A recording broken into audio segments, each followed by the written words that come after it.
Hello, my name is Carol Schroeder, and I'm a member of First Lutheran Church, and I've been caring for First Library for about 4 years. With me tonight are Pastor Mac behind the camera and Judy Neumann, who invited me to share this hidden gem of First Library. Actually, we laughed about calling it a hidden gem because it's fortunately very visible. It's across the hall from the atrium, across from the social hall, and just down the steps from the sanctuary, and it has glass windows.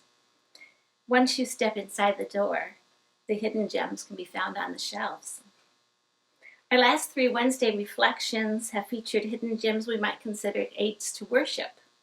The beautiful resurrection window at First Lutheran, the modern stained glass windows showing the means of grace at Bethlehem Lutheran, and the altar at Grace Place Campus Ministry with its important story. Tonight's hidden gem might be considered to be more of a resource for growth. Our library has resources for Sunday school teachers, leaders of Bible study, parents, and all individuals. Denise Rohde told me she benefited from it when she was at the seminary, and I've seen that the pastor at the Methodist Church has used the resources here in her studies also. We have a small library of DVDs. Over half are Bible-based and most likely not easily accessible other places. We also have some from the mainstream media. This shelf holds Luther's works and books on Lutheranism, also books on Christian thought and teaching. Around the corner are various translations of the Bible and Bible commentaries. More hidden gems are found on this shelf. Books on other religions, social issues, marriage, some written specifically for women, some specifically for men. We have a large history section. Pat Tiki was the librarian for many years. She loves books and has many interests. I believe she added many volumes to the library about Luther and about history. Thomas Cahill was a favorite historian of hers. First Library holds books on aging, death, and grieving, health and wholeness. No matter what is happening in your own life, I think you can find a resource here.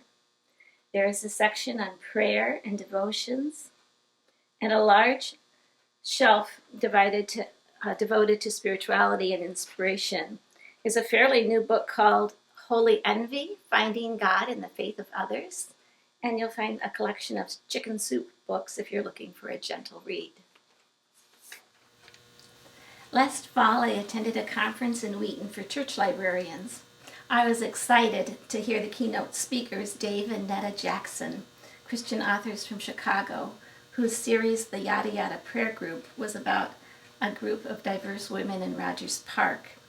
These books were easy, humorous reading, but also included what Dave and Netta are passionate about: racial reconciliation, community building, peacekeeping, and inclusion of all into the church. Dave and Netta challenged us to not play it safe in our libraries, but to invite our readers to expand their horizons. Here at First, you'll find both kinds of books. Many of our volumes were donated by members who found them a pleasant read. Others were purchased by members or with church funds to give our fellow members a new way of looking at things. This aisle of the library holds our fiction collection.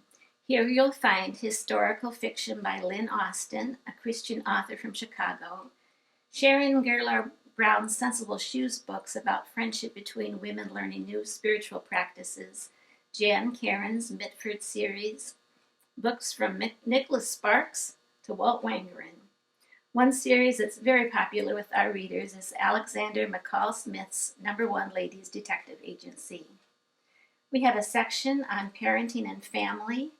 There's a shelf of interesting and inspirational biographies. There are a couple about Dorothy Day, because a new documentary has just come out about her this winter.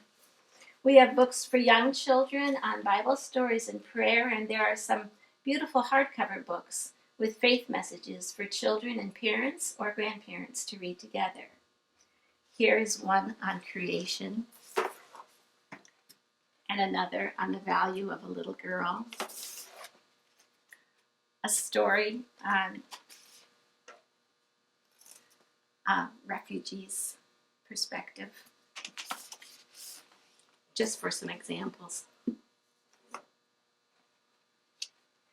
Veggie Tales has DVDs that are very popular with our youngest members. This shelf holds books for older children. There are children's Bibles here, a few well-known series, and a large collection of biographies. Some are written by Dave and Netta Jackson. This top shelf and the shelf over here on the library table show some of our newest selections. A book about Sister Helen Purjane, donated by Pastor Janet. A book about Dietrich Bonhoeffer, a donation from a member. A couple books by Dave and Netta Jackson. Brand new book, Being Mortal, an important read about the end of life. Just ordered a book called Just Mercy by Brian Stevenson, and there will be some books added to the collection by Charles Marsh that are books that Pastor Janet has been introducing about the civil rights movement. Books to expand our horizons. During the coronavirus is a great time to find a comfort read about faith and hope, or love and friendship, or to search for the book that will help you to stretch and grow. During this time when the church is closed because of the coronavirus pandemic, it's a great time for you to read. If you just want to give a call to the office, we'll make sure that we arrange to get those books to you. I'd like to talk briefly about one more set of gems that enters this room, and that would be our parish nurses. A shout out to them. We have several parish nurses, many of whom are active and are on the front lines right now, and some who are retired.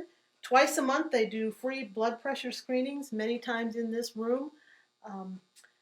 Thank you so much to them, and happy Nurses Week.